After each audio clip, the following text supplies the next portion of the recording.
عرب کے جنوب میں ریت کے سمندر سے گھرے ہوئے وہ علاقے جہاں آج صرف خاموشی ہے، وہاں کبھی ایک ایسی قوم آباد تھی جس کی طاقت، جس کی تعمیرات اور جس کی شان و شوکت زمانے بھر میں ضرب مثل سمجھی جاتی تھی۔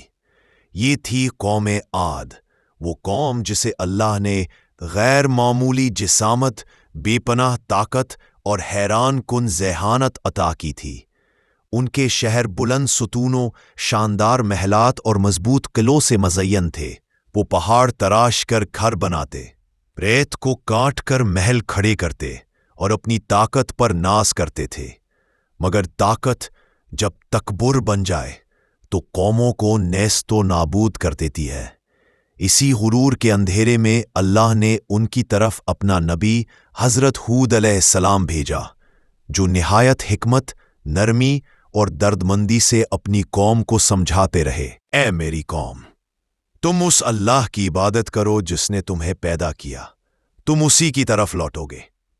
حضرت ہود علیہ السلام انہیں متنبہ کرتے رہے کہ ان کی طاقت دائمی نہیں، کہ اس کائنات میں کوئی قوت اللہ سے بڑی نہیں۔ مگر قوم کا جواب ہمیشہ ایک ہی تھا، ہود، ہم پر کون غالب آ سکتا ہے؟ ہم سے زیادہ طاقتور کون ہے؟ ان کے دل سخت ہو چکے تھے۔ وہ اپنی قوت کو خدا کی قوت پر فوقیت دینے لگے۔ حضرت ہود علیہ السلام کا پیغام ان کے لیے مزاح بن کر رہ گیا۔ پھر وہ دن آیا جب رحمت کی مہلت ختم ہوئی، آسمان پر ایک گھنا سیاہ بادل نمایاں ہوا۔